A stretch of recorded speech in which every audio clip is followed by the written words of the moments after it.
Le plan communal de sauvegarde, appelé PCS, a pour objet de permettre au maire, qui est le directeur des opérations de secours dans sa commune, de faire face rapidement à la gestion d'un événement grave. Lors des premières heures qui suivent un séisme, la commune peut être isolée et elle doit alors faire face à une situation de gestion de crise avec les moyens matériels et humains disponibles sur place. C'est dans un tel contexte, à l'occasion de la commémoration du centenaire du séisme de Provence du 11 juin 1909, qu'ont été testés les PCS des communes de Lambesc et de Pélissane. Pour monter les exercices Lambesc et Pélissane 2009, nous avons créé il y a maintenant plus d'1 an un comité de pilotage.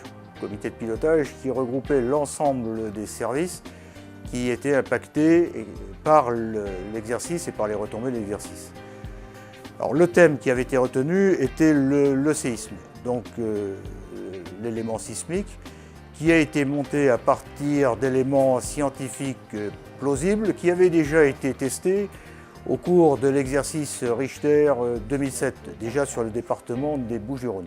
L'ensemble ensuite des études du comité de pilotage a permis d'affiner un scénario qui a permis de tester les objectifs, s'ils étaient atteints ou pas au cours de ces exercices.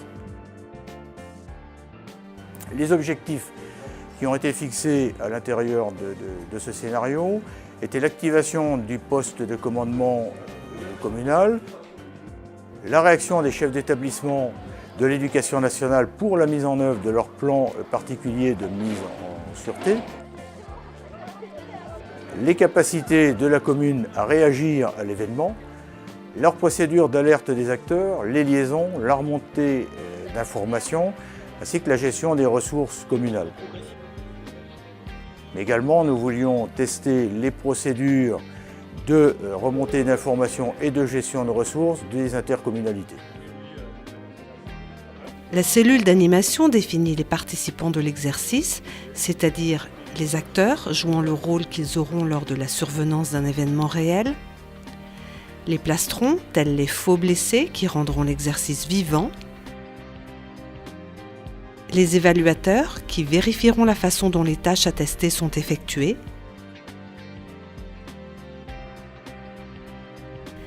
les balises qui matérialisent les conséquences humaines et matérielles du séisme, et les observateurs extérieurs à l'exercice. Après briefing du matin des participants, hormis les acteurs dans leur propre rôle, l'exercice se déroule sur un peu plus d'une demi-journée.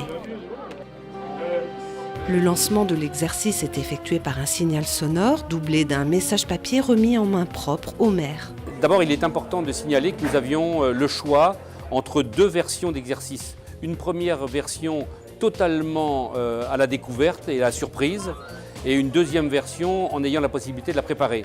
Alors on peut s'imaginer que faire une version totalement découverte, c'est bien. Nous avons préféré l'autre version, tout simplement parce que nous avions la chance de pouvoir autour de nous avoir toutes les autorités pour faire cet exercice-là, et c'était l'occasion unique pour nous de pouvoir en vraie grandeur travailler avec toutes les forces, et mieux valait avoir préparé pour corriger les erreurs qui restent plutôt que de tout découvrir et de probablement multiplier les erreurs à ce moment-là, ce qui n'aurait pas donné grand-chose au bout de la journée. L'exercice permet d'évaluer l'efficacité de la mise en place du poste de commandement communal sous l'autorité du maire. On testera également la façon de réagir à toute une série d'événements et incidents fictifs émis par la cellule d'animation que l'ensemble des joueurs aura à traiter, à gérer, et la façon d'apporter des réponses. Ça sent le gaz au niveau de la perception. Il y a des trous qui se sont formés et ça sent très fortement le gaz. Il m'a demandé d'évacuer et il a prévenu les secours. Donc, bonne réaction. Les chefs d'établissement de l'éducation nationale sont également amenés à réagir à la mise en œuvre de leur plan particulier de mise en sûreté en cas de séisme. Les points positifs, c'est que la réaction de toutes les écoles et collèges est bonne, l'évacuation se fait sans problème. C'est ensuite, lorsqu'on rentre dans le détail de la gestion, c'est-à-dire de la relation avec la mairie, pompiers, etc., où là, c'est un peu plus difficile. Donc ces exercices nous permettent justement de tester un petit peu ces réactivités. Mais pour l'essentiel, les enseignants ont bien appliqué la consigne d'évacuation et de mise en protection des élèves à l'extérieur des bâtiments.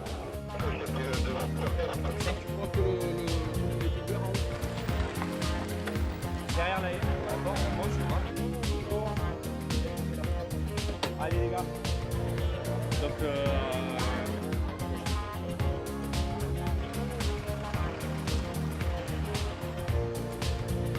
Papa Charlie, Christian 22. l'exercice est terminé. Oh, vous restez assis. Les élèves de 6e, avec vos professeurs, vous allez remonter dans votre classe. On a voulu jouer à fond, hein, donc moi j'avais préparé cet exercice et on avait demandé au service d'être très présent. Et toute la matinée, dans le centre ancien, sur les extérieurs de la ville, de façon à ce que on le fasse bien. Et c'est vrai que la population a dû se demander ce qui se passait sur Pélissane. Mais je crois que c'est important de leur prouver que le maire, les élus de la commune sont là aussi pour veiller sur leur sécurité, puisque nous sommes une commune à risque, étant donné qu'on va fêter le 100e anniversaire donc, du séisme de 1909. Mais je crois que c'est important d'être prêt au cas où il y aurait une catastrophe sur la commune. Il me semble que c'est la première fois que l'on fait des exercices qui mettent en œuvre la quasi-totalité des services, éducation nationale, mairie. Encore, je précise la nécessité de coordonner tout ça. Cela fait apparaître des difficultés de liaison, non pas à l'intérieur même de notre structure, nous sommes structurés pour cela au moyen de nos réseaux radio, mais sans doute de liaison et de communication avec les autres services. Ça me paraît être le point qu'il faut améliorer, qu'il faut creuser. Le retour d'expérience à chaud à la suite de l'exercice sismique est primordial. Il va permettre de dimensionner des mesures correctives à l'intérieur d'un plan d'action cohérent communal ou intercommunal.